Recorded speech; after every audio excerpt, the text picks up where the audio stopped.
Hello, and welcome to Your Creative and Magical Life, which is hopefully your actual life, but is also this podcast, a show that explores how tarot, divination, and spirituality can help us live a life that sparkles with magic and creativity. I'm your host, Cecily Saylor. Let's make some magic.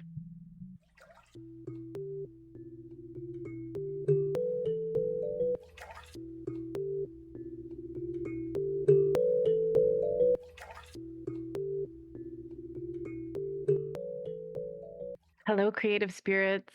Welcome to episode 17 of Your Creative and Magical Life. I'm your host, Cecily Saylor. I'm excited to be with you today. I'm excited to share this episode with you. It's been a minute. I've been working on some stuff in the background, and it's taken up a lot of my time. So I've got some microdose episodes that I want to roll out pretty soon. But I'm just kind of catching up. So I'm glad to bring you some fresh listening after our conversation on the death card in the most recent episode. So, as you may have noticed or heard me say, we skipped ahead to do the death card because it was a timely conversation in the aftermath of Hurricane Helene with Mara June, who experienced that hurricane firsthand. So now we're going to go back to the Hanged One and bring number 12 into the conversation. This is the card that prepares us for the death card. And in this card, we see a figure suspended, upside down, in stillness, looking at the world from a 180-degree reversed view and going through a process of seeing the world or themselves in the world in a different way, in a way that they haven't seen it before. And that feels really appropriate in this moment after the presidential election earlier this month in the United States. And for those of us who live here, we are, some of us anyway, probably the ones who are listening to this podcast are thinking, wow, what kind of upside down worlds are we about to be living in? And where do we put ourselves in this world that will be changing very rapidly? And then if you don't live in the US, I hope you have a beautiful, healthy government that honors you and honors the people you love and honors the earth and honors the need to protect our climate. And if you don't, I hope I hope that changes. But I also just want to acknowledge that what happens in the United States does affect the rest of the world because our country has way too much power and influence. So even if you don't live in the US, there may be some concern about what this means for global political movements and the rise of autocracy and all of that. I won't go into it all right now here. And we don't specifically get into a lot of that. This interview was recorded several months before the election, but we can think about this card in relation to what's happening now for sure. I'm really excited to share this conversation about the Hanged One, which I had with Amelia Hruby, someone I really admire, someone I'm a fan of. I know about Amelia first and foremost from her podcast, Off the Grid, which is geared toward creatives and solo entrepreneurs, healers, creative business owners, helping them navigate and cultivate a thriving business off of social media, which I think maybe, and like this is already a conversation that's gone sort of mainstream as we get tired of the algorithms and the data farming and the low return on our time investments when we post on social media, especially in a business capacity. But I imagine this conversation that Amelia is hosting around how we use social media is going to become even more important as billionaires like Elon Musk take official positions in the US government, perhaps. So, yeah, what does it mean to be participating in some of these platforms that may be enabling some of the changes in the world that we're actually quite against?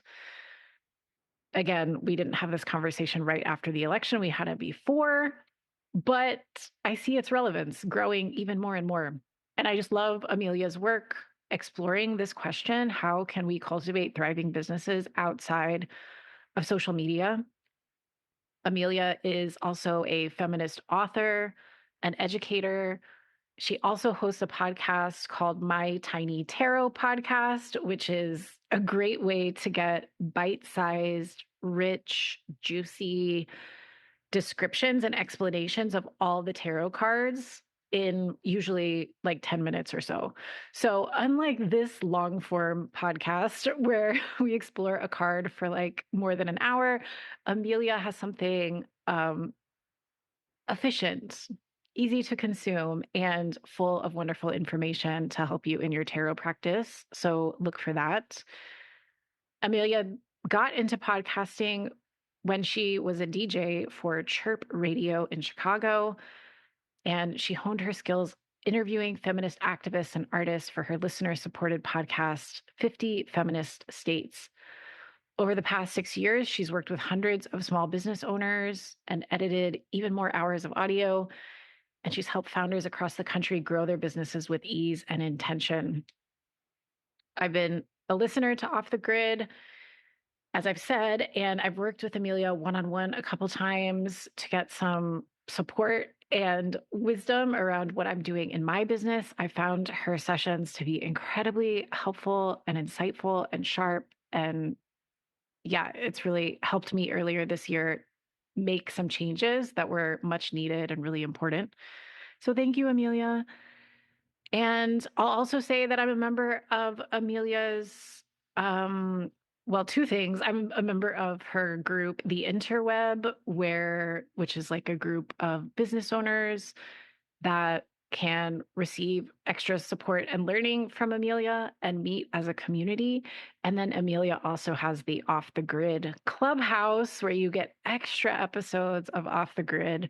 So I'm like always saying yes to Amelia's things because they're so wonderful. So, in the spirit of thinking about things differently and changing our perspectives around some of the norms and givens in the world, here is Amelia sharing with us her thoughts, wisdom, and insights around the Hanged One. I hope you enjoy.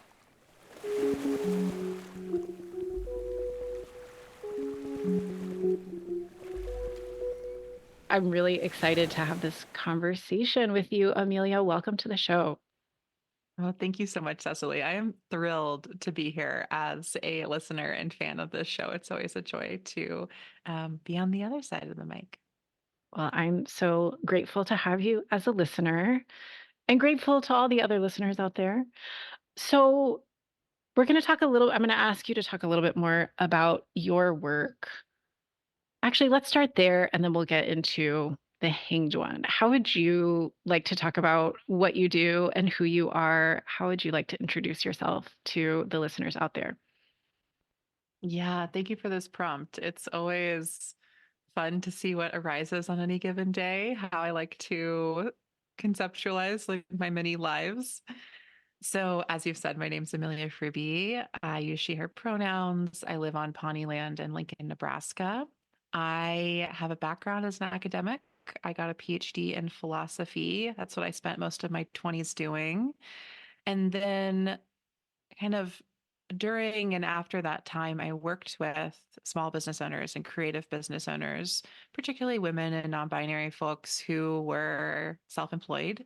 And I supported them in many different ways through a couple different jobs. And eventually I realized that I didn't just want to have jobs working with self-employed people. I wanted to be self-employed. I wanted to run my own business. And so I launched a podcast studio called Softer Sounds in the summer of 2021. And now I make podcasts full time. As you mentioned, one of those shows is called Off the Grid, Leaving Social Media Without Losing All Your Clients. And that podcast is definitely the most successful podcast I've created. I think it's the most resonant for people out there who are really looking for a softer, more sustainable approach to small business, who do what they do because they love it and are trying to find ways to like learn enough marketing and business wisdom to like make it work for the long term and actually like make money in the process. So that's a little bit of what I do. I also like on the side of that, I have a tarot podcast called My Tiny Tarot Practice that I've been running for I think 2 years now.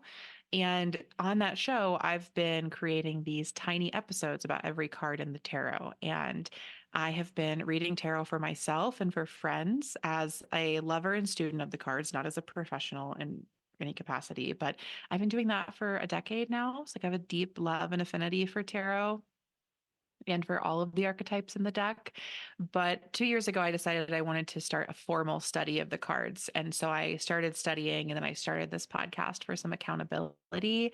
And as we're recording this, probably by the time this releases, I will have just finished the fifth and final season. Will have gone through every card to create, a tiny 5 to 10 minute episode. So, today I'm arriving kind of as both as a podcaster, as a tarot lover, as a lever of social media, and just as like an enthusiastic conversation partner for everything that's about to unfold.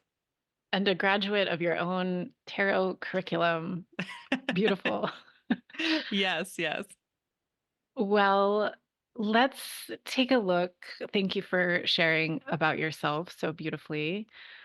Let's set the stage with the hanged one before we go too much further so that we have kind of that theme established. And I invited you to bring a version of the hanged one that you would like to focus on. And I know you have two with you.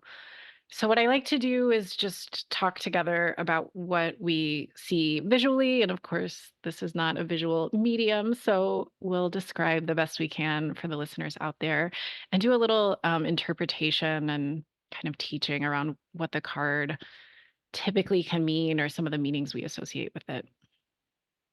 Yeah. So, in the Rider Waite Smith edition of the tarot, which is what I've spent the past 2 years like in deep conversation with, that's what I've been focusing on for my tarot podcast.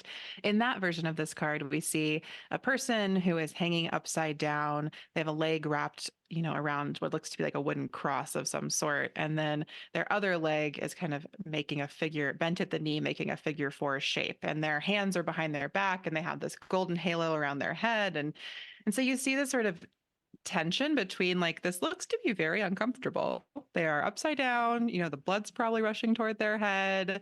They're bound and tied to this cross.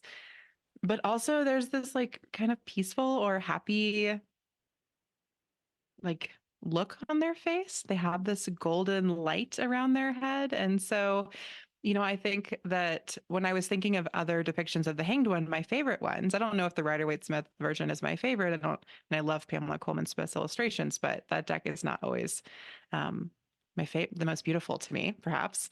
But I pulled two that I think really get at the tension in this card between discomfort and play. And I suppose the two cards I pulled actually focus more on that, like, sort of positive impression we may get from the look on the hanged one's face. So I pulled this card from the Gentle Tarot, which is a really beautiful deck by Mari in the Sky. And in her version of the hanged one, she actually calls it the hanging one, and we see this person kind of on a trapeze, like suspended. Their knees are both over the swing of the trapeze and their arms are over their head, and they're kind of like in motion, in flight, like swinging back and forth. And in the top of the card we have these two birds. So I just think that this really invites, kind of think of this as the hanged one as like being in process. It reminds me a lot of, like, you already mentioned that the hanged one comes between justice and death. So it's kind of like when I look at this card, I think of how perhaps our experience of justice kind of like pushes us on this swing all the way to death, where we're going to go through this like ending and rebirth. And so I love the motion in this card. And then the second one I brought was the Hanged One in Hannah Tricor's Self Love Tarot, which is a really beautiful deck, has a lot of like gold foil and gorgeous things. And this, in this card, the figure is positioned similarly to the Hanged One in the Rider-Waite-Smith deck, but instead of their hands being kind of behind their back, they're holding a book and there are like flowers growing out of the book. And I just get this sense that like they're chilling. Like this is a time of like replenishment and nourishment for them. And they've really settled into being upside down in this way. So those are a few of my favorite depictions of the Hanged One and kind of the ways they do or don't speak to maybe the traditional Rider-Waite-Smith version. Yeah, I love that. And something else I'm noticing is how the figures in both of those cards are nude, Hmm. so no clothing whatsoever. And in the Gentle Tarot, which is a deck I also love very much, very nature based. Hmm. I think the creator has indigenous roots, and there's a lot of attention to the connection with the earth. And at the top of that card, we also see the moon in its four phases, which I think is interesting. And then in the self love tarot, it looks like that figure is also hanging from like a crescent Hmm. moon shape. Yeah. So there's a lot of lunar energy in these cards, really beautiful. And so when you look at these figures hanging upside down or in motion, one of them anyway, or reading a book with vines growing out of it, what kinds of things come to mind for you with what the card is maybe inviting us to do or consider? Yeah. You know, I always think of the Hanged One quite literally, perhaps. I mean, maybe not literally. Literally might mean like hanging, being hung or hanged or something like that. That's not what I mean. But I think that with this figure being depicted upside down, this card to me is always just a literal invitation to get upside down and to literally get your body upside down.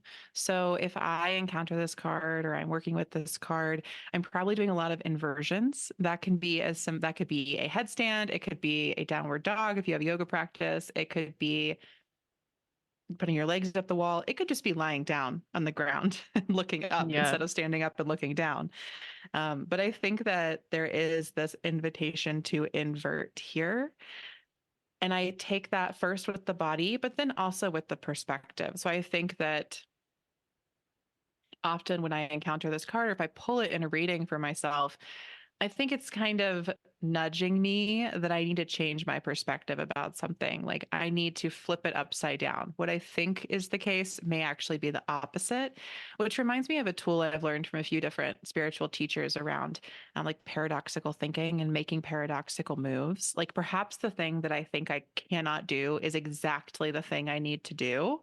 And I think that is definitely the energy of the Hanged One, which is just like, what is the thing you think is totally out of bounds? And let's just do that.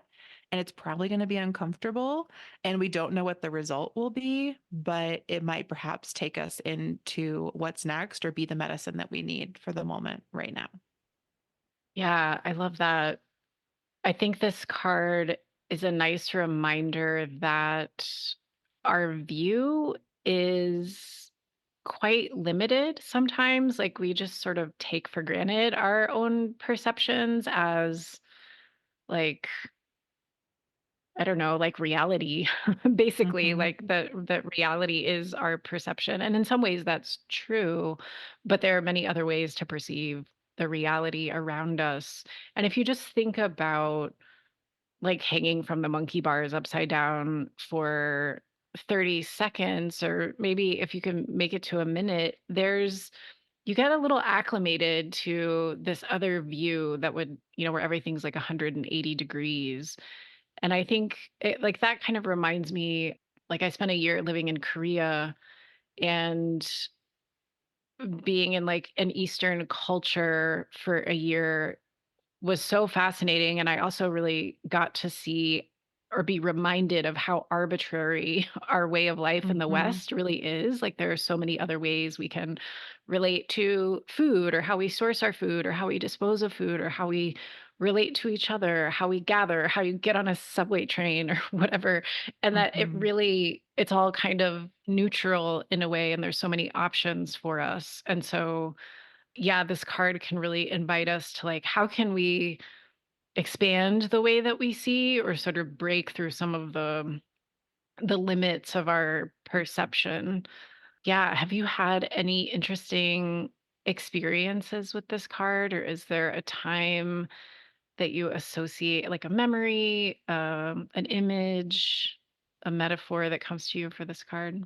It's a great question. I feel like the hanged one appears for me like every time I have a sort of like sudden realization of what's possible, or like this something I thought wasn't possible for me is a very silly example of this that I for some reason remember so clearly was I remember when I went away to college. There was like this one evening. I grew up, lived with my parents, etc. I went to college, lived on my own, and I like really wanted Chinese food one evening. And I had this sudden realization that like I could just have it. Like I could just order it and have it, which was not something I'd ever been able to do living at home.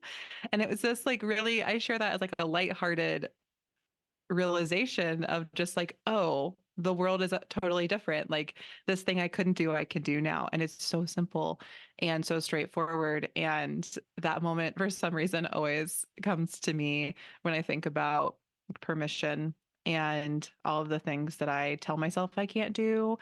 Or, looking back, like these moments in your life when you do, like what you can do really does change, right? Like I could, when you move out of your parents' house, you have a totally new set of rules. And it's this moment where you get to kind of like make things up again. And I think that's a very hanged one energy. I also think that there have been moments in my life when I have really, I like to say, like broken up with a kind of ideology or oppressive system. So the first one would be my breakup with diet culture, which was September Mhm. 20th, 2018, I think.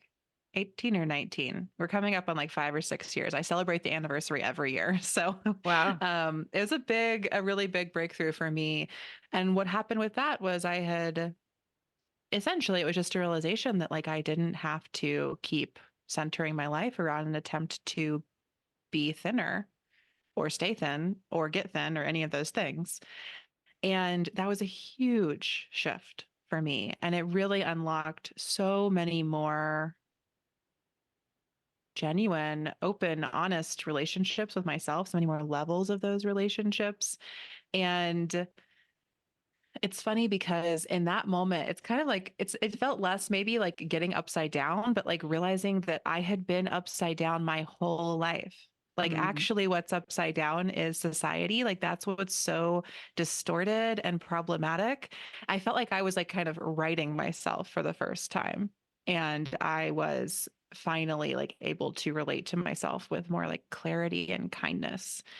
And that also relates to my journey leaving social media. I like to say that I don't know if I could have broken up with social media if I didn't break up with diet culture first, if I didn't realize, if I didn't have this like hanged one moment of realizing, like, oh, I can change the rules. Like, I can't liberate myself from every oppressive system we live under, obviously. Like, I'm one human being. I can't just get rid of white supremacy per se, but I can change my behavior and stop being so complicit in it or oppressing myself in those ways. And I can root out that thinking. And so for me, those are always these like hanged one moments. There's like these very personal moments where we really change ourselves, our perspective, and how we relate to ourselves, and therefore how we relate to the world. But they have these like bigger ripples of impact, I think, as well. And this also has me remembering that, like in Rachel Pollack's organization of the tarot into three lines, the hanged one comes in the second line. So we're in that subconscious space. We're doing that work of like rooting out, I think, all of the ways that, all of the beliefs inside of us that don't belong to us. Like maybe there's a sense in which like the hanged one is like you're being flipped over, so like you can get like the change out of your pockets like they do in old cartoons. Yeah. Like shake somebody down like that. It's a little bit of that. We're like letting all of those crappy beliefs that were never ours to begin with like fall out and fall away. And then with, moving into death, we really get like the rebirth and renewal that can come from not picking them back up again. But yeah, those Mm. are just that was a lot of anecdotes and thoughts about the ways that this card has kind of arrived in my life at different moments. I love both of those examples. And in the first one, where you go off to college and you leave your parents' house, I think what happens in that story or that example is something that's also kind of baked into the card, which is this separation piece. Mm, Like the hmm. hanged one, I tend to think about, I mean, we don't see any other human figures in the card usually, Hmm. but I sometimes sort of zoom out in my mind and can see in the distance like all these right side up people who are walking around and like going to the grocery store or getting their shoes mended if it's like a medieval time, whatever. Um, and the hanged one is like off on their own doing this upside down situation. And, it's like you had to leave your parents' house to be out there to say, like, oh, I can get whatever food I want. And I think the diet culture example is so powerful and interesting as a contrast to that, also because it's a little more abstract. Like there's not you can't like move to Germany and be like rid of American diet culture per se, or maybe you can, I don't know, but that's quite an undertaking. But I'm Hmm. curious, and it's interesting to me too that you have like a date and an anniversary, like Yeah. a specific time you associate with this. So I'm curious, was it just like a decision inside yourself to like how did that go for you, or how did you construct that internally with a more abstract kind of thing? Yeah. So definitely like diet culture is pervasive. You can't just step out of it necessarily. I like to think of it as like I opted out, but I can't just unsubscribe. Like the emails still come into your inbox. You just don't Yeah. have to open them. Like, but they'll never stop coming somehow. Mm-hmm. To use a strange metaphor there. So for me, I think that often these major changes in my life kind of for me personally, they arrive as these sort of watershed moments. It's like they build and build and build and build over years. And then it will feel like all of a sudden, I'm done. It's over. And I've had that experience in relationships, be it romantic relationships, friendships, partnerships of other kinds. And I've had that experience with diet culture, similarly with social media there. So I think the date comes from that all at onceness. But the way that that happened specifically, so like my breakup with diet culture, essentially around that period, that fall, I had gotten into a sort of loop of food restriction and over exercising. And I had injured myself, not horribly, but enough that I was in pain. Mm-hmm. And I literally woke up that day and I was like, I could keep doing this. I could step deeper into the self-loathing. Like I could keep going. Like that's what culture tells me to do. Like I could see it, right? I could keep downloading the workout routines, keep showing up at the classes about how to lose weight, et cetera, which I had been doing for over 20 years at that point. Mm. But suddenly that morning I was like, or I could just stop. Like I could just not do this. And I picked that option and I wrote sort of like manifesto. And Mm. I took a bunch of photos of myself. And then I actually shared those photos and that manifesto on Instagram. Like I shared it on the internet, which is what I did at that time. Um, and then I went out and bought myself like a really great pastry from a local bakery that I loved. And that was it. And like I literally have not dieted a day since. And I have totally relearned how to eat. I am still relearning how to move my body without slipping into some of those old habits. But I think it can feel so unsatisfying to hear me say that. Like if you're stuck in these cycles, you're like, Amelia, I'm not just gonna wake up one day and it's over. Like I'm sure astrologically something was going on for me that really helped that shift.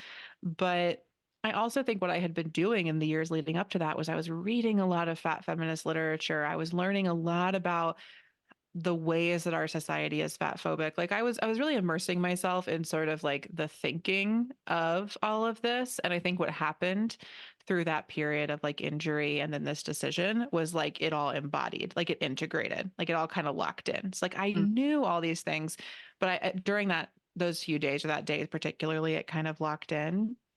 And I remember when I shared it online, someone who was an acquaintance at the time kind of commented like, this is great, I've had this sort of realization many times, and I hope it lasts for you. Which was a nice comment, but also really to me I was like, oh, you're signaling to me that like this is probably going to be temporary. And I think also that gave me the fuel to be like, no, this is forever, I'm done. And Nice. uh but it also, I think, to take us back to the hanged one, like it made me feel so clear about stepping out on this path on my own, that this, like, sharing it in public, and also that particular person's comment, which is kind of neither here nor there, but it just reminded me like I'm doing something else. Like I am not doing what you're doing. And yes, I'm going to be over here now, and I'm not going to be like in this whole group of people that I've been in community with for a really long time around these things. But I felt confident taking that step, I think, because I had been doing the learning, I had done the integrating, and I had kind of sealed it with a ritual of the like writing the Hmm. manifesto and taking the photos. And that just served me so well, and has really just had so many other impacts in my life since then too. Yeah. What a liberating move. And it's interesting how, like, the hanged one doesn't give liberated vibes, like, on first glance. Mm-mm.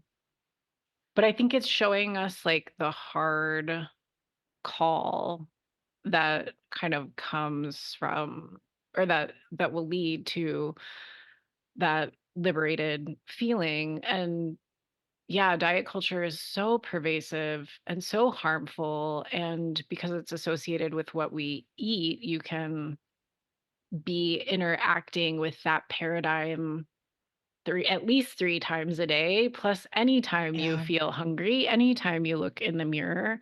And yeah, it gives you this like extra job to try to be this arbitrary, like, chosen ideal. And I imagine, like, in groups you might have attended, the whole unspoken agreement is that, like, skinny is better, and so, like, Mm-hmm. let's all strive together to figure Mm-hmm. that out. And there's not any questioning of, like, is this good for us? Why is it supposedly better? And I'm sure questions like that would not be very welcome. Depends Yeah. on the group maybe, but, Definitely not like in a Weight Watchers meeting or yeah, whatever they maybe call not. themselves now. Well, congratulations for one thing. And yeah, it does sound like the universe sort of like gave you the injury was sort of that separation part, that like removal. You couldn't get back on the treadmill, let's say, that day and just Mm-hmm. keep going. And yeah, I love how you turned it into something. I think that's so important when you make a decision like that, to instill it in some way or infuse it or some way or enact it somehow with some kind of ritual. So I think that manifesto and like a public declaration is really powerful. It's kind of reminding me of when I quit drinking. And um like, I too had read some books along the way to sort of be like, "Am I an alcoholic? Well, like, how do we know what's an al," so that some of that was, like, preparing me. And then it was, yeah, just, like, desperation, and I can't go on like this. And, then there's the kind of, like, declaring it to others, which both helps you kind of, like, create some accountability for yourself to kind of strike out, on this new path. So, thank you for sharing that story. And I wonder now if we can venture into sort of a similar paradigm you experienced with social media. Um, and I wonder if you'd share a little bit about like how you decided to leave social media, like what took you there, and then how did you turn it into uh, a podcast that's also kind of a business? Yeah. Yeah. Thanks for asking. I feel like these two stories are certainly connected. I also celebrate the anniversary of when I left social media, which was April 9th, 2021. Yeah. I never get the years right. I can remember dates, but like what year it was is so lost on me. Um, so I think I'll back up a little further and say that I got on Instagram in 2012 and I was on it for what's like almost a decade then. So I didn't leave Instagram from a place of like, I've never been there. I got on and I hopped off. Like I was deeply entrenched in Instagram specifically. Throughout that time, I also had a Facebook account, a Twitter account. I was on TikTok very briefly. Like I dabbled in other things, but Instagram was definitely the place where I was really trying to like establish a platform. So for the first 5 or 6 years I had Instagram, probably the first 5 years, I just had it. Like I would just share pictures of my life. I had a few hundred followers who were people that I knew. It was like a very small thing or a personal thing, I should say. And then I started creating more content for Instagram and trying to grow my platform as more of a content creator or even an influencer. And so then over the next 5 years, I was creating content, I was selling courses, I did a few brand partnerships.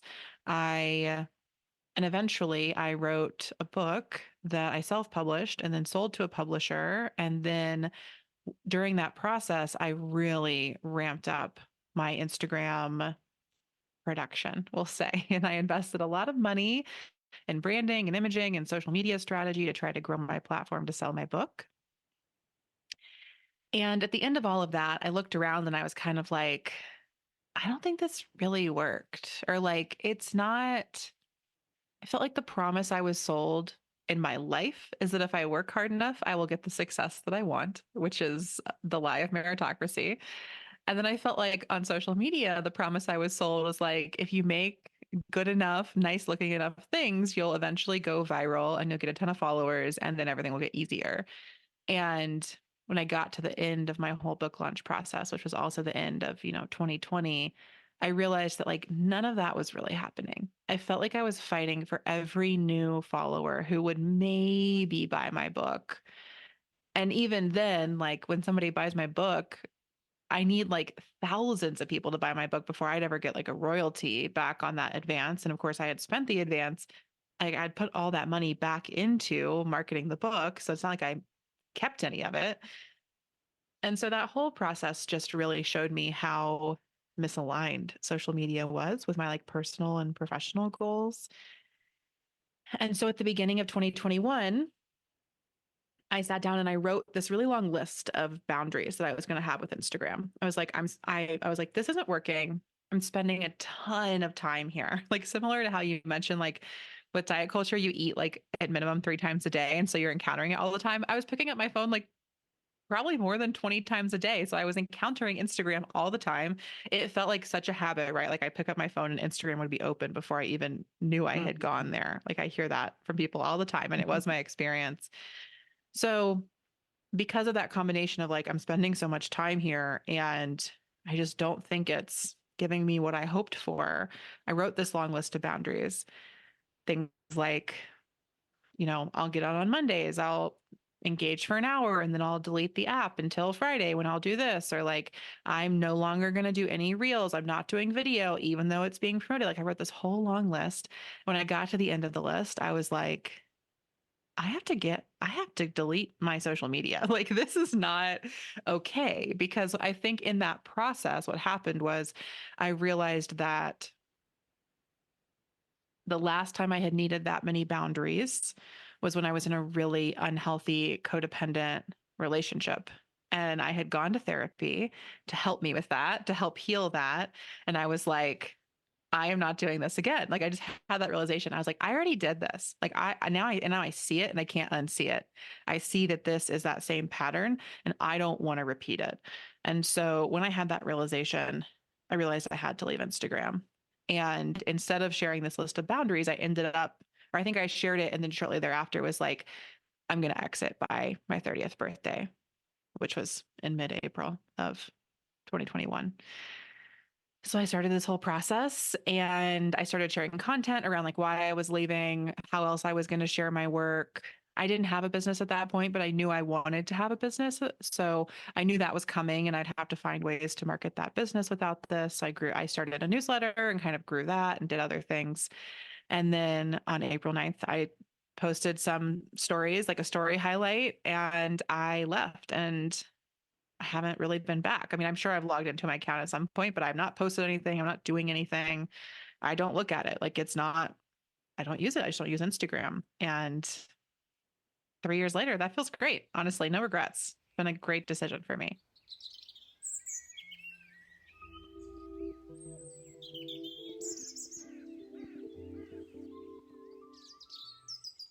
Hello, creative spirits.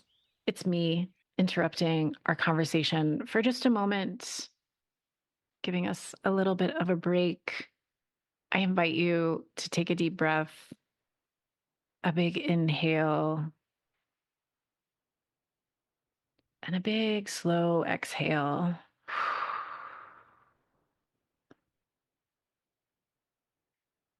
I wanted to take a moment as well to invite you to come a little bit closer into the typewriter tarot world. And the best way to do that is to just go to typewritertarot.com and join our email list.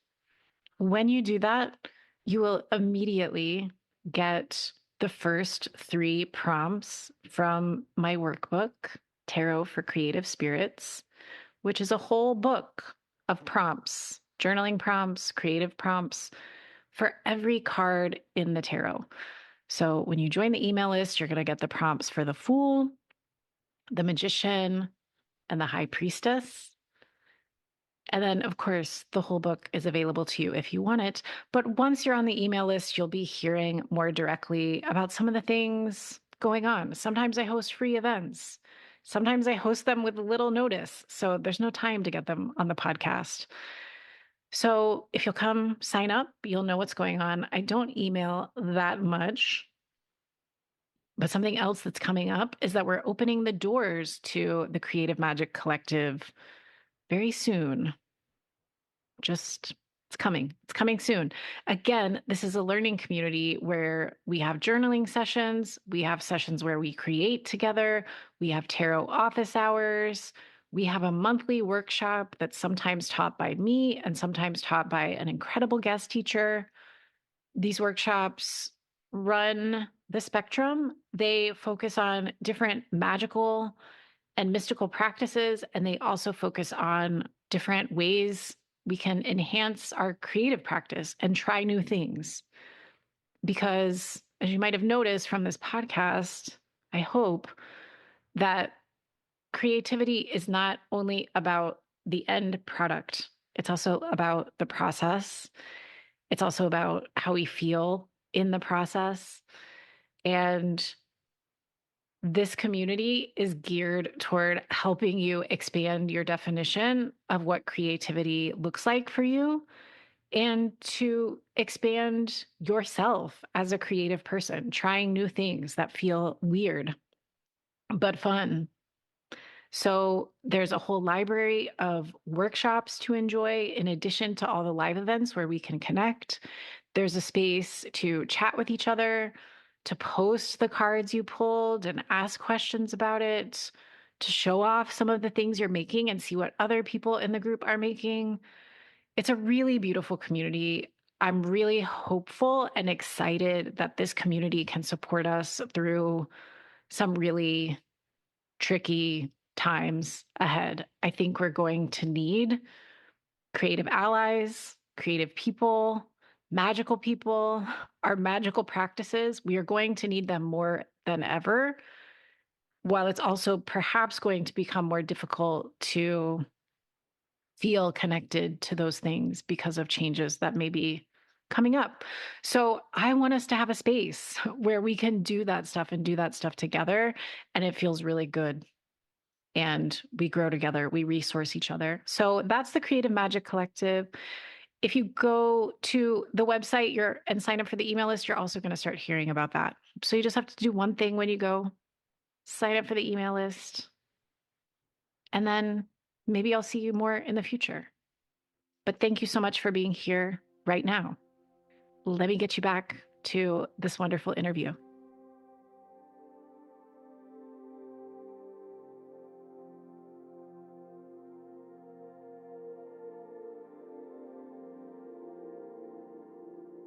As we talk, I feel like something's unfolding for me around the Hanged One, which is that, I'm not quite sure the Hanged One has made any of the changes yet. Like, I'm not sure. Like, I feel like there's something in this card that's like, when I actually went through either of these breakups I've talked about, like, that's when I got myself down off the cross, right? Like I'm suspended there.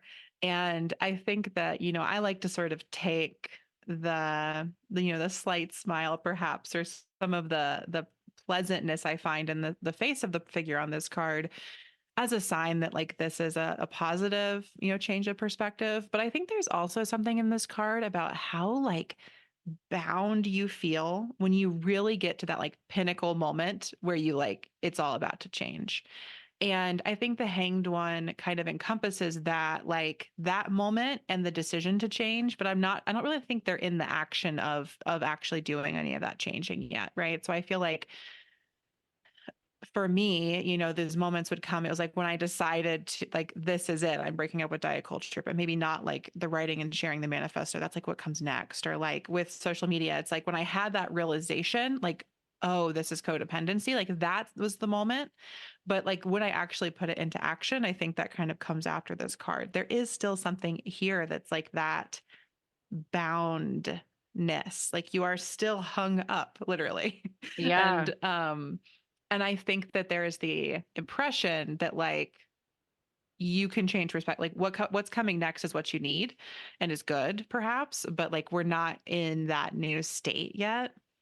I think that's an important distinction. And I think that like the word suspension is coming to mind for me, that this is maybe a time, like kind of a murky pause or something where a lot is being shifted kind of underground or in the interior.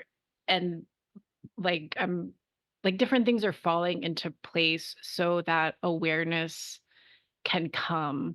But like when I'm talking about my relationship with alcohol, changing that for me was the devil card, I think, which is 13 foot, like 3 cards later, the actual like getting my Mm-hmm. power back, which I had outsourced to like the alcohol Mm-hmm. industry or whatever.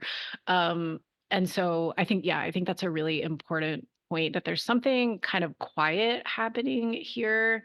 It's not a super active card. It's like a observing kind of card, and feeling like something shifting for you inside, maybe that you have enacted over time, but that's also kind of like a digestive process. It's sort of like happening without you needing to do a lot as well. Yeah. And I think particularly with leaving social media, and at this point through Off the Grid, I've talked to so many people, dozens and dozens and dozens of people about their experience of stepping back or away from social media. And I would say almost everyone knew they wanted or needed to leave for a long time before they Yeah. actually did. And Mhm. that whole period to me is the Hanged One, right? Like they're just literally hanging out with this knowledge. They got it, but they're not doing anything with it yet.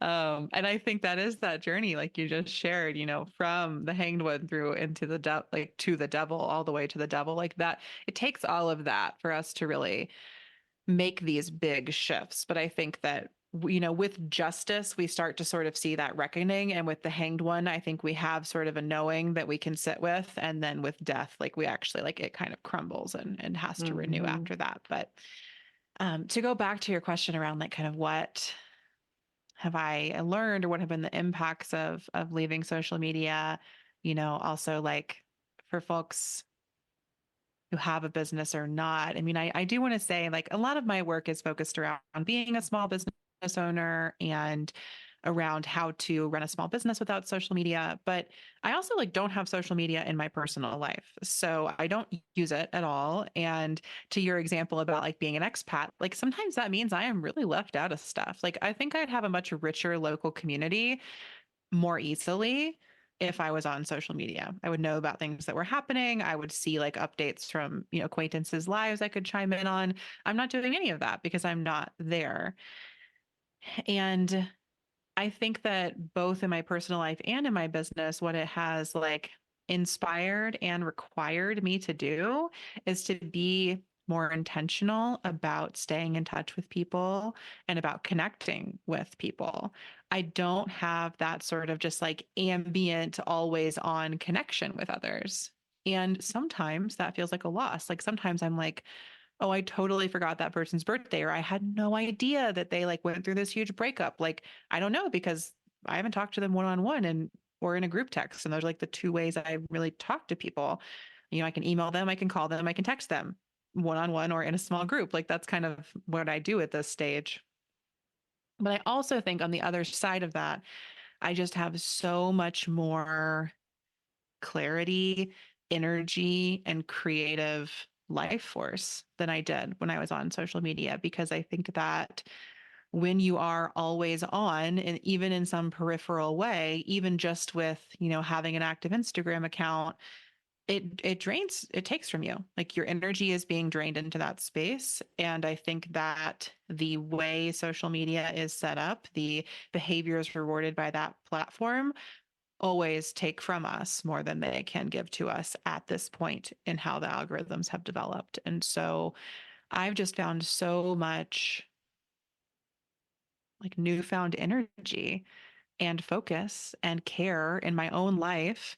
And that allows me to have the energy to actually do the calling and texting and writing letters and emails to the people I really care about, even though it does mean that I'd say maybe like overall I have fewer sort of tacit connections. Like I have really, really strong friendships and I just choose to value those over a larger, wider network in my personal or my professional life.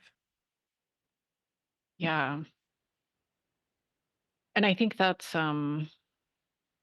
always the scary part is like we can't see what we recover or what we reclaim or what we get back before we make the change of some kind. It's like really, it's easy to be really focused on like what we're losing versus like these gains that we can have on the other side. So I'm glad you're sharing that. And I'm curious, like, how did you decide to take that experience and turn it into, I'm gonna maybe use a little hyperbole, but in a good way, like turn it into a gospel. And you're not out there like saying like get off social media, it's killing you. You're never trying to, I think, persuade or be the influencer exactly, but instead showing examples of what's possible and how it works for different kinds of people with different kinds of businesses. And I know you also talk to people who like kind of have, maybe they are like social media light versus Mhm. zero social media, but how did you decide to like take it out as a message and build a project around that? Yeah. So, I mean, speaking to that gospel bit first, the way I think of it is that, like, I deeply believe that all of our lives would be better without social media at this stage. That Hmm. doesn't mean I don't see the benefits of it. It has definitely like changed my life for the better in so many ways. But what it has become, I think at this stage pretty much only harms us. So like I do believe that. And that comes from a place of like critique of big tech and of like values alignment within me. So I hold that belief very, very closely. um, and also, something I always say on the podcast is like, I'm doing this work with energetic sovereignty. So I stay detached from what anyone else is doing. I think it's kind of none of my business to use that phrase. Like, whether or not someone else is on social media, like, I can't get caught up in that decision for them. Like, I can hold on to my belief and I can empower them to make their own decisions. And that's how I think about it. So maybe it is a gospel of sorts, but my experience of gospels in the context of like Christianity is that the people deeply believe them and then think you're like going to hell if you don't believe them, which is not how I feel about this. Like, I think there could be a little more energetic sovereignty in most uh, Christian religion. I'll just maybe put that there and leave it. Um, but in terms of how I decided to start the podcast, so I started this podcast because people kept asking me about it. When I left social media, I wrote like 3 blog posts about it, and I was like, "Cool, okay, I'm done." Like, I left, I'm gone, it's finished, great. But people kept like emailing me or texting me or wanting to talk about it. I like to joke that in 2020, like between the spring of 2020 and the spring of 2021, I got my PhD, moved to a new state, published my first book, adopted 2 dogs, got married, and turned 30. Huge life milestones. Huge, huge, huge. The only thing anyone ever wanted to ask me about was how I left social media. Like they didn't, all Mm. that other stuff, like, meh, people do that every day. Leave social media? Like, how did you do that? Like, that was the thing nobody could imagine for themselves. Like, it was totally, it was this sort of like hanged one, like totally other decision, totally out there decision. And so I started the podcast because I just felt like enough people had asked me that I should start saying some things about it. And the first 4 episodes of the show were really me kind of charting here's what I think like the sort of myths about social media for small business. Here was my journey and the steps I took to leave. Here is this resource I created of 100 ways to share your work and life without social media. And then I did an episode on kind of like how to use that to create a seasonal marketing plan. And as I shared those, then more conversations started opening up and I had more guests on and I just kind of stayed in conversation and I finished the first season of the show. And at the end of the first season, this is a very like hanged man energy, I think. At the end of the first season, I was like, I don't know if people care about this. Like, I distinctly remember talking to my friend Taylor and saying, like, I might just not make this anymore. Like, episode's got a couple hundred downloads. A few people told me they liked it, but like, it's a lot of work if it's not growing. And she was like, people are going to catch up. Like you're ahead of the curve. They're going to catch up. And let me tell you, I made a second season and it blew up. I mean, the downloads are 10 times what they were in the first season at this stage. And now we're about to enter season 4 because, you know, I was out there being the hanged one on my own and people thought it was weird and couldn't imagine it. And then all of a sudden it's like all everyone wants to do. And I will say, as we're recording this summer more than ever, like it feels like every single creator I know is sending me an email saying they're leaving social media or taking a break or stepping back. Um, it's just like it feels so pervasive. It feels like a common experience. But when I started this show 3 years ago, I didn't know many other people who were doing it. And that said, there were other creators I admired. I can think of Alexandra Franzen, Jenny Blake, people who left Instagram years and years and years before that, right? Like they pieced out in like 2015.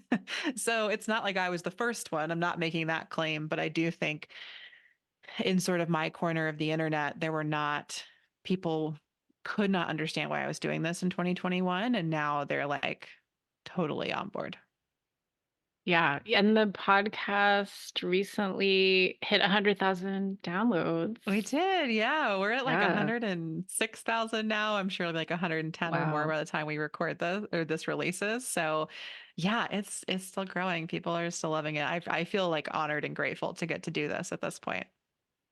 Yeah, I remember I was at the AWP conference, which is a conference for writers, and I was walking through the book fair, and these 2 women were talking, and one of them was like, "My agent wants me like, I feel like I have to get on there and, like, do all this stuff, and it's just, like, I have to make myself, and I don't usually, interrupt strangers' conversations," but I was like, "Hey, I hear you're talking and you might wanna check out this podcast." Um, yeah, it was, like, so stark. I was like, I know something that can help you."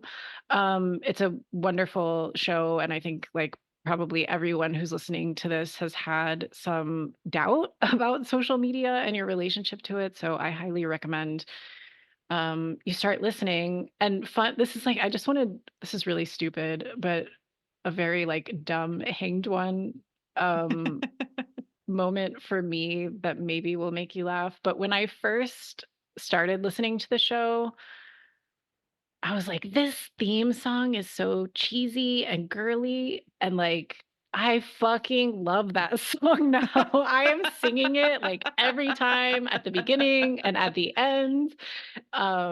It's awesome. I was like, there's lots of magic in the show." I appreciate that. I appreciate A, you like spreading the word about the show always, anywhere.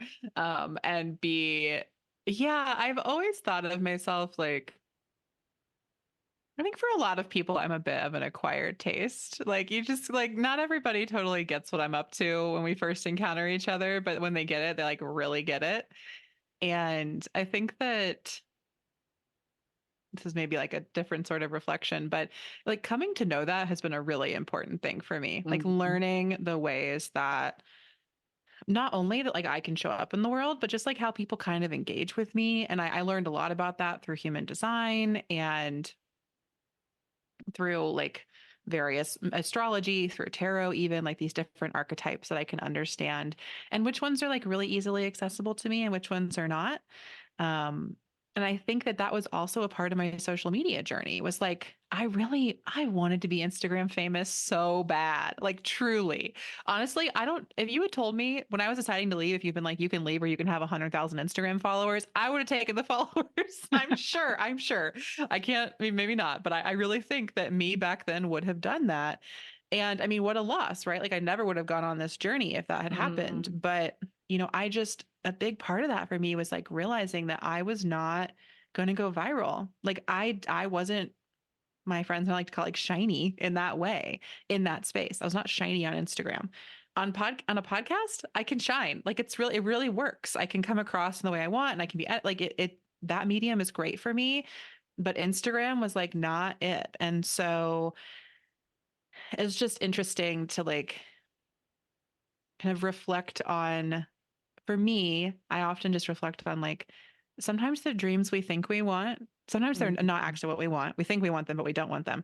Sometimes we really, really want them, but they're just not going to happen for us. And coming to terms with that is so hard. But there are certainly other like amazing things on our path. And I think that it's important. Like we have to find the lane that's ours, even if it's not like the lane we thought we wanted. And often that sort of friction you described of like, I hate this song, now I love this song. Like, if we have a strong reaction, that might actually be a sign that it's the path, not that it's not the path. And I think I am sure, I don't really hear from these people, but I am positive there are people who listen to the podcast who are not ready to leave social media. And they are just like, this person is nuts. This will never work. I don't think they know anything. Like, I'm sure that happens because I'm up there saying you don't have to be on social media. And they've built this whole business and identity based on having to be on social media. Mhm. And again, that's for me where like the energetic sovereignty comes in. Like they're on that journey and it has nothing to do with me. And if they decide to send me an email about how they hate the theme song or how I don't know anything I'm talking about, like whatever, like that's also not about me. Like Yeah. it, um, and that's not to say that there's no space for like accountability or other things like that exists. But that's not what's going on in the space of this like projection and friction. And so that is also part of my human design that like gets us down many, many other rabbit holes in this conversation. But I think that that is a bit about being the hanged one. Like you are kind of out there on your own. People are going to have really strong reactions to that. Like some people are never going to notice you over there. Some people are going to be really upset you're over there doing this thing they don't really get. And I think that is also where that sort of like smile on the face is so supportive to be like, yeah, but you Mhm. got to do this thing anyway. Like, even though other people may not like it, even though it may be uncomfortable, like it's the thing. So you have to stick with it. Yeah, I think that apartness, that, like, separateness, that sort of standing out there by yourself, away from the crowd and the consensus is so important to this energy and this card, and, we've kind of talked a little bit about, like, whether this card is actually the change or the contemplation of the change. But I think even in the contemplation of the change, there's this pulling away, there's this questioning or critiquing that's happening. And I'm curious, like, how you develop comfort because when there is such consensus and you're willing to, like, go be sort of the rebel or maybe even a little bit of the heretic, like, yeah, actually, that's not that good for you. That's not, um, I feel like I do this around like certain like climate issues, like the way that we consume things or like build more roads or like I'm always, we don't, that's not in the news, like where we're like, should we build the highway? Like, Hmm. and I'm curious how you kind of stand in yourself or root in yourself when maybe you meet a new person who's like, yeah, can I follow you on Instagram? And you're like, yeah, I'm not on there. Or Yeah. and maybe I'll roll this into a question about, like, are there other ways now that you feel like, especially after a couple, rounds of the Hanged One in different categories, are there ways that you're, like, experiencing standing on your own, standing separately in your life and kind of doing something continuing to do the different thing? Yeah, this is a great question. I think there are some people who just like from the very beginning of their lives are just like always doing their thing and they're like totally a rebel. And I am not that person. I got to be honest. Like I have a lot of wounds around belonging. And the first, I don't know, 25 years of my life, all I wanted to do was belong. I tried to fit in so hard. And not I fit into my like cute little niches or whatever, like indie music or like it wasn't all just like I'm trying to fit in with the total mainstream. Sometimes it was like, oh, I want to fit in like at the indie rock concert, whatever it was in college or whatnot. But I was always seeking that. And it was so hard for me when I couldn't find it. And so, I think that this was something I had to grow into. And more than anything, I think what makes me feel confident in these decisions is that I have a really supportive, beautiful community of friends. And I'm in a very securely attached partnership. And so even when I'm out there doing my thing and I'm the only one doing it, like there are so many people cheering me on. And they're not necessarily doing the thing I'm doing. Like a lot of my friends don't run their own business. They don't live in the same worlds I live in, but they're like, I can rely on those relationships to feel confident and buoyed and just like beloved, I suppose. And I think that's been really important for me. And you know, what that means is like maybe it's not like my professional community that gets what I'm doing. Maybe I'm like really out there for them, but I still can like call a friend and they'll be like, "You're great." And sometimes that's all we need. Like that's it. So I think that's been a big piece of it for me. I have to be perfectly honest that when someone is like ask me if I'm on social media, I'm like, "Can I follow you on Instagram?" I will say like I'm not on Instagram, and if I'm in a mood, I'll be like, and I make a whole podcast about that. So it just kind of depends. Um, on the interaction we're having. At this stage, when I say that I'm not on social media, people like think that's cool. Like typically the response I get is good for you. Like that's what Mm, yeah. everyone says. I don't think that was even necessarily true when I left, but I left in such a like intentional public way and I explained it so well that people were like supportive and cheering me on. Nobody was saying like you shouldn't do this. Like I think they all kind of understood why I was making this decision. I think the friction comes more in that like feeling of FOMO in realizing that I missed something or I've been left out, less like that's where it kind of lives, not so much in like someone asking if they can follow me and me saying no. Um, and I think the other friction that exists, this may be a little niche, but I'll just share it anyway. I think the biggest like reckoning I've had to do around this is actually in the fact that when I used to meet new people, typically they had already seen me on Instagram before we met. Like when I lived in Chicago and I was really growing my Instagram account, like when I met new people, I kind of met them through friends or I knew it. I had thousands of people on my Instagram account, or like they looked me up after we met and they realized that. And so my public profile kind of mediated all of my interactions and relationships to some degree. And now there is none of that. Like that doesn't exist. When I moved to Nebraska and made friends here, for the first like 3 years, none of them even knew what I did. Or like maybe they knew I made podcasts, but like they didn't listen to my show. They didn't know that I had this whole like following. And now sometimes I'm like, I need you to know that I have a podcast and it has 100,000 downloads and I matter on the internet. Like that's what my inner child says sometimes. like like I know you can't see my followers, but people care what I have to say. Like that's her voice. um and that's but like it's just so different than when like I would just show up somewhere and people would sort of know who I was, or they'd look me up and realize like, oh, she's got a following, so I should care what she says. And now I don't have that, and I get different reactions, and I think that's been like the most interesting shift for me to kind of sit with, notice other people's reactions, notice my internal like struggle with feeling like I've lost some social capital or something like that. While simultaneously knowing I have more social capital than ever with this like cute group of people who listen to Off the Grid. So like it's just I don't know. It's kind of like a swirl of feelings around this, but it's been really interesting to reckon with.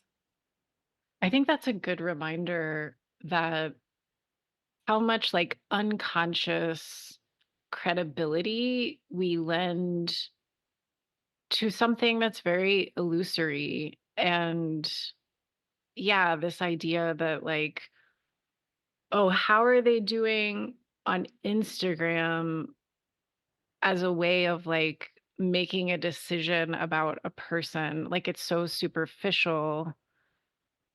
And yeah, like just this, I don't have a beautiful, eloquent thought about this, but like the notion of credibility amongst humans and in social situations, and also, like I think that need or the desire to be seen as like a capable, you're also a Capricorn rising, like as a capable person doing meaningful work, is natural and beautiful. And like, of course you would want that. And I love how you're like circumventing some of these like culturally constructed modes of credibility currency, and like letting people know sometimes like, yeah, I'm doing like really good work and it really means a lot to people, and also continuing to stay out of the one, I mean, Instagram isn't the only place, but like, a very critical place that people now turn to sort of like read someone on initial encounter. Yeah, exactly. And I think that, I often reflect on, even though I love social media, I didn't leave being a content creator. Like I still am a content creator in podcasting. But one of my favorite things about podcasting is that your follower numbers are not public. So we can't do that measuring up that we do on social media, on any social media platform. And I just like to highlight here that like that is intentional.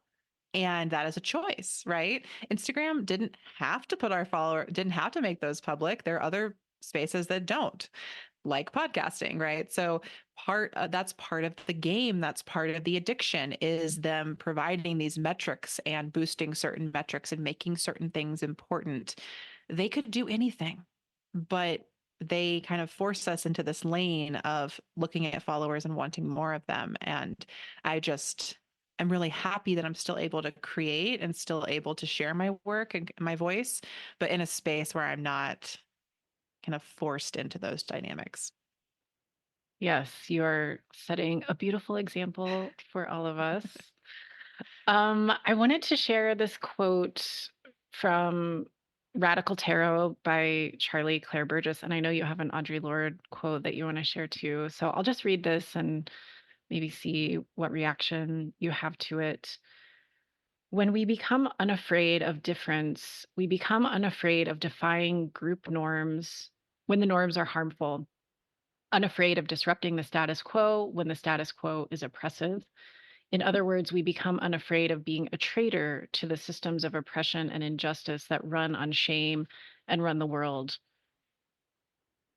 Yeah, I really love this quote, which I had not read until you shared it with me before this interview. And I think that It is incredibly evocative of something that Audre Lorde wrote. So I'd like to share that and then share some reflections. So in Sister Outsider, Audre Lorde reflects on difference a lot. And I'm going to read a few sentences that she wrote there. Difference must not be merely tolerated, but seen as a fund of necessary polarities, between which our creativity can spark like a dialectic. Only then does the necessity for interdependency become unthreatening. Only within that interdependency of different strengths, acknowledged and equal, can the power to seek new ways of being in the world generate, as well as the courage and sustenance to act where there are no charters. And I think between these two quotes, we just have this beautiful recognition that difference is the seed of both stepping away from the current systems, being a traitor to them, and generating what's next, generating the actual alternative, not just being anti this, but like pro what's beyond it. And like difference is at the heart of all of that. And I love how our conversation today has, really gone so deep into the way that the hanged one embodies difference. Maybe they're not actually doing that work of being the traitor yet. Maybe they are a little bit stuck in how hard it feels to kind of know the world shouldn't be this way, but live in the world as it is, right? Like that's a really entangled feeling that all of us, I think, live with, or many of us, those of us who see the cracks in this system, the deep fissures and problems with it. But for me, I think these two quotes together are just a reminder that we have to make changes in our personal lives. We have to actually step up. We have to have these reckonings. We have to make different choices. And also, in doing that, we will open up the space to feel and create the other possibilities of relationship and of being in the world. And so, even though it can feel so silly to make a big deal out of leaving social media, points at self, even though that can just feel really trivial and like it doesn't matter, like it can actually really matter if we're really opening this space. And I think for me, like that's what I see Off the Grid is doing, is it's opening a space that we can step into where we can make money and find resources and create beautiful things together in ways that are not like extractive, exploitative, and embedded in these technological or just in these technologies that oppress us. And yeah, I mean, it's terrifying. I love that like Charlie Claire Burgess is like, we can become unafraid of being a traitor to the systems, because it's terrifying to be a traitor to the systems. It's terrifying to like quit your job and not really know if you can make that much money ever again. Like that's terrifying. But that's one way of being a traitor to the system. It's terrifying to be the one person that speaks up when you like see somebody say something racist or do something shitty to someone else. Like that's terrifying. But we don't have to just be bystanders. We don't have to be complicit in these systems in our own lives. And I think that the perhaps easiest place to start is in our relationship with ourselves. And so that's kind of the work I think of the hanged one, and how I think about these words. Yeah, I love everything you said. And I think it provides a lot of clarity around why the hanged one would follow justice. I tend to see justice as not only achieving greater clarity around your values, but also developing the will or the courage to take action around whatever that clarity brings you. Mm-hmm. And I think the hanged one kind of slows us down a second and puts us in that place of like, I must, but can I? I'm scared, but this is the only way for me to live a true life kind of thing. Mm-hmm. And I think you spoke that bridge into being very, very beautifully. And I guess I'll close by asking, Maybe, yeah, I'll turn you into a tarot reader for our listeners for a moment. If someone is pulling this card a lot, which usually means it's trying, like you're not picking up what it's Yeah. throwing down on first appearance, Yeah. what would you encourage? How would you encourage them? What would you tell them to do or think about? Yeah. I think that if you are pulling this card a lot, the first thing I would say is like, you need to go get upside down. Like, have you actually laid on the ground? Have you actually done the downward dog? Whatever you prefer. Have you gotten on the monkey bars? Like, that's your first step. Maybe you've pulled it and you've been like, I know, let me change my perspective. But like, I think when a card keeps coming up, it's like, no, you got to do something. Like, what are you doing? Not just thinking about it, but like doing about it. And what's interesting about the hanged one is like, it's not the most doing card, as we've said. Like, there's a sense of suspension here. But I think that if it continues to come up, we need to find a way to like embody a little bit by getting upside down. And then if I really couldn't figure out where I needed a perspective shift in my life, I might do a bit of, like a life inventory. You can find those like lovely little circular diagrams that have different areas of your life that you can kind of like color in based on your satisfaction. Like I might do something like that to try to see, um, get in touch with just like what are the areas of my life that I feel are really flourishing right now, which ones feel a little dry or untended, and are there places where maybe my perspective could use work? But also with the latter part of our conversation, I think this card could be an invitation to be like, where am I really rubbing up against the systems of oppression? Where am I really feeling that friction of, I want something that this world doesn't allow? And can you really let yourself feel that? Because it's hard. Most of us push it down because it's too hard to reckon with wanting something we can't have. But I think the hanged one is an invitation to go to that place and to let yourself want it, and then perhaps to like imagine it into being from there. So that's what I would say to someone who pulled this card a lot, or to myself if I pulled this card a lot.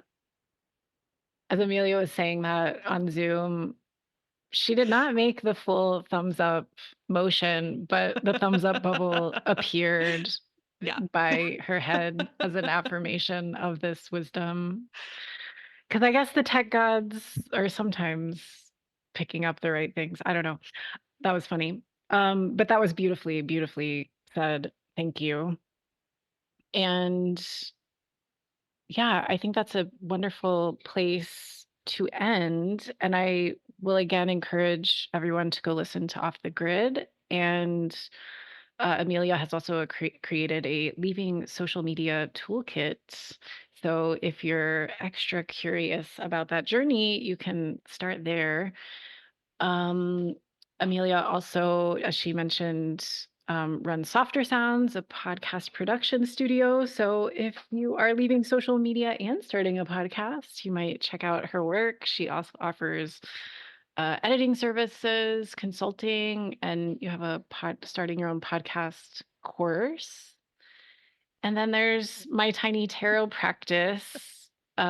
She's so good at podcasting. She I have has so many 2 podcasts. at least. Um, There's more. oh, yeah, I think okay. I have like 4 active podcasts right now. It's Get silly. out. Wow, wow. Um, I'm amazed. Like Capricorn risings, just you can't stop them. Yeah. My tiny tarot practice is obviously this is a very long form. The podcast you're listening to now is a very long form podcast exploring the tarot archetypes. But Amelia's is very much more digestible, short episodes on each of the cards. So if you're learning and exploring and you've got a card that's a little confusing or that's stalking you, just head right over there and you'll get a beautiful, wise download from that podcast. What else am I missing? Are there any other invitations you want to share with people, Amelia? I really think you have a great grasp on my ecosystem I'm a of super fan. things I'm So doing. I feel very grateful. No, I think that's everything. I'll just add about my tiny tarot practice is that, I really created the show out of this desire to have a podcast. Like if I pulled a card, I could just go have like a quick five explaining it to me because I love shows like this. But if I'm trying to pull a spread, I don't have an hour and a plus for every card in that spread, right? So the way it came about was really that I did a birthday reading for a friend and I was trying to make her a podcast playlist to learn about the cards. And the playlist was like 20 hours long. And she was like, I love you, but I'm not going to listen to this. And so the show is really there to be a companion to working with the cards. And you could listen to it and learn from it, I suppose. But like I was trying to study and learn the cards when I made it, but I think of it more as like a tool or resource you can actively use as you are reading for yourself or others. So that's all there. And Cecily was a sponsor on our fifth and final season of the show with your wonderful book, Tarot for Creative Spirits, which people should also go get. Let me just like gush some of the the fangirling super fan back at you. It's an amazing book, and I hope everyone has a copy if they're hearing this. Thank you. Thank you for that little gush. And thank you for coming on the show. Thank you for the work that you're doing. I'm so glad I heard about it. And yeah, I've gotten to work with you in different ways. Yeah, thank you for being an example of what's possible when we uh, question the paradigm and make a different move. So much adoration and appreciation. And everyone, y'all can find links to all of Amelia's things in the show notes. So thanks, Amelia. I hope to talk to you soon. Thanks, Cecily. Thanks, listeners.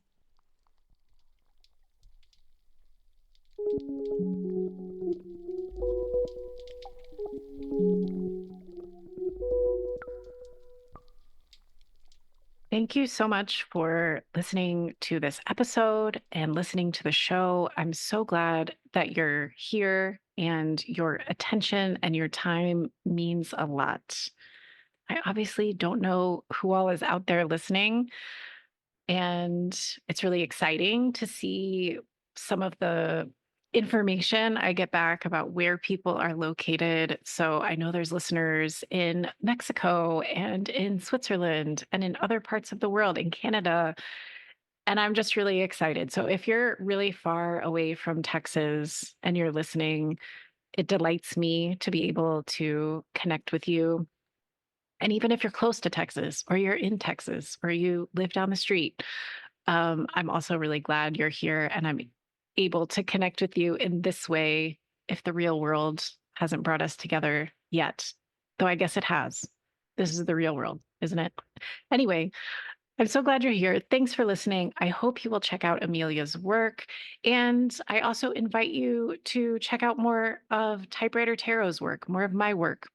You can head over to typewritertarot.com and sign up for the email list at the bottom of the homepage, and you'll start learning all about what else we have to offer over here. I don't email that much, about once a week, but I'd love to see you outside the space in some way.